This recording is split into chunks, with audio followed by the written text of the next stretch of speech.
Olá, queridos, paz e graça. Você está no canal Esquadriando e estamos juntos mais uma vez para uma breve e poderosa reflexão na Palavra de Deus. Amados, o tema hoje é Fake News Gospel. Nós estamos numa época em que é o assunto do momento, né? Nas redes sociais é o que mais acontece. Pessoas que se distinguem por partidos políticos, posicionamentos ideológicos, que acabam usando de fake news, de notícias falsas, né, de meias verdades ou de mentiras descaradas para atingir os seus oponentes. Né? Isso tem sido comum, principalmente no Brasil. E, infelizmente, isso tem trazido consequências horríveis, né, para a vida daquelas pessoas que são vítimas dessas fake news. Mas, na verdade, eu não quero abordar a questão da fake news nas redes sociais, mas eu quero abordar a questão da fake news em relação à Bíblia Sagrada. Muitas pessoas têm usado o texto bíblico de maneira distorcida para que possam transmitir uma mensagem falsa a fim de apoiarem as suas ideologias. Por certo, você já deve ter ouvido alguém citando um suposto texto da Bíblia que muitas vezes nem está na Bíblia, ou até mesmo se está, não está da maneira que foi citado. E isso muitas vezes é por ignorância que a pessoa cita, mas em algumas situações a pessoa cita de uma maneira maliciosa a fim de sustentar sua ideologia, rechaçar a ideologia alheia, né? E aí ficar por cima da carne seca, como diz o ditado, né? Mas nós precisamos buscar o conhecimento da palavra de Deus para que não possamos ser enganados por tais investidas, que eu posso dizer que são investidas do inimigo. Não somente da pessoa humana, mas a pessoa acaba sendo um instrumento do inimigo para distorcer a palavra de Deus.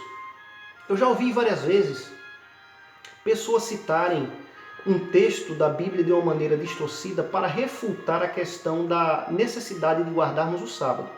Todos nós sabemos que nos 10 mandamentos, no 4º mandamento, existe ali a ordenança da parte de Deus para que guardemos um dia da semana, no caso o 7º dia, chamado o sábado. Esse dia ele foi separado por Deus para que nós possamos descansar. Esse descanso não significa dizer que não vamos praticar nenhum tipo de atividade nesse dia, mas nós simplesmente iremos mudar o ritmo de nossas atividades. Ao curso de 6 dias, nós trabalhamos pelo nosso ganha-pão, pela nossa sobrevivência, e no 7º dia nós dedicamos a um outro ritmo de vida, no caso direcionando esse dia a Deus e à obra de Deus. Dito isto, eu preciso me referir ao texto que em algum momento você já deve ter ouvido. Algumas pessoas, para refutar a questão do sábado, elas dizem assim: mas a Bíblia diz que nós devemos trabalhar todos os dias para não sermos pesados aos nossos irmãos. E a primeira vez que eu ouvi esse texto, eu fiquei encucado. Eu disse: será que realmente a Bíblia diz isso? E fui conferir. E veja o que é que realmente a Bíblia diz nesse texto referido. 2 Tessalonicenses capítulo 3, versículo 8. Diz assim: nem jamais comemos pão à custa de outrem. Pelo contrário, em labor e fadiga, de noite e de dia, trabalhamos, a fim de não sermos pesados a nenhum de vós. Queridos, se nós lermos o texto aqui com calma, vamos perceber que o apóstolo Paulo ele não está discorrendo a respeito do dia de guarda, se devemos guardar o sábado ou não, se devemos guardar outro dia ou não. O apóstolo Paulo, a sua retórica aqui nesse contexto, é a respeito da obra que ele vinha exercendo, ou seja, a obra do Evangelho, que ele andava de lugar em lugar pregando o Evangelho, e aqui ele está falando para o povo de Tessalônica, e ele diz o seguinte: eu poderia até comer às custas de vocês, porque eu vivo integralmente pregando o Evangelho. E ele diz em outra parte: aos que pregam o Evangelho é ordenado que vivam do Evangelho. Mas o apóstolo Paulo diz assim: nem isso eu fiz. Eu não desejei comer às custas de vocês para que não desse vazão algum tipo de crítica. Aí ele diz assim: trabalhei em fadigas, em labor e fadigas, a fim de não ser pesado a ninguém, a nenhum de meus irmãos. Então ele diz assim: trabalhei dia e noite. Olha a diferença.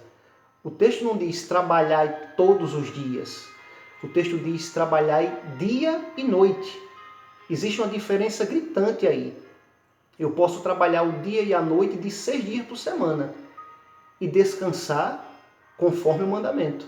Mas quando nós colocamos o texto bíblico como se o apóstolo Paulo tivesse dito trabalhar todos os dias, aí realmente daria para entender que não era para guardarmos dia nenhum, era para trabalharmos todos os dias, dia e noite, né, sem descanso algum. E é interessante que essas pessoas que usam esse texto de maneira distorcida, nem elas abrem mão de um dia para descansar. Embora elas rejeitem a questão do sábado, mas pelo menos elas buscam um dia na semana para sair daquela rotina, porque de fato ninguém aguenta trabalhar todos os dias sem intervalos. Mas o que é triste nesse assunto, queridos, é o fato de que, embora muitas pessoas citem o texto porque são ignorantes, não procuraram entender melhor a respeito do assunto, existem muitas pessoas que citam o texto de maneira tendenciosa e maliciosa. Pessoas sabem o que de fato o texto diz, mas elas utilizam o texto de maneira distorcida para apoiar as suas próprias ideologias. E aí essas pessoas não percebem que, além de estarem lutando contra um mandamento de Deus, estão quebrando escancaradamente um outro mandamento, que é o 9º mandamento, que diz: não dirás falso testemunho.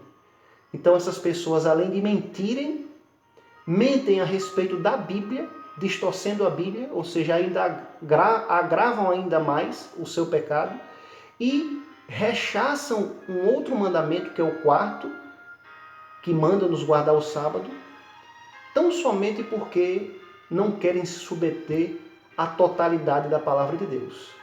Infelizmente, as pessoas acabam fazendo o que eu citei em um vídeo anterior, buscando versículos de estimação. Ou seja, esse texto da Bíblia que me favorece, é confortável para mim, eu aceito e eu guardo. Se esse aqui não é confortável, eu faço de tudo para ludibriar e dar desculpas para não obedecer. Infelizmente tem acontecido isso no meio cristão, e nós, individualmente, precisamos lutar para que isso não aconteça conosco, que nós possamos ser submissos à palavra de Deus, submissos a essa mensagem que vem do próprio Deus, o nosso Criador, e entender que todas as vezes que nós contrariamos o que está escrito, estamos indo de encontro ao nosso Criador. E não é isso que nós devemos fazer.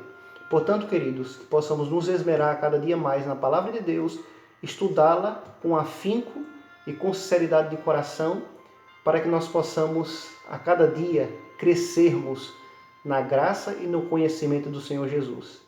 Que Deus te abençoe, paz e graça, Maranata.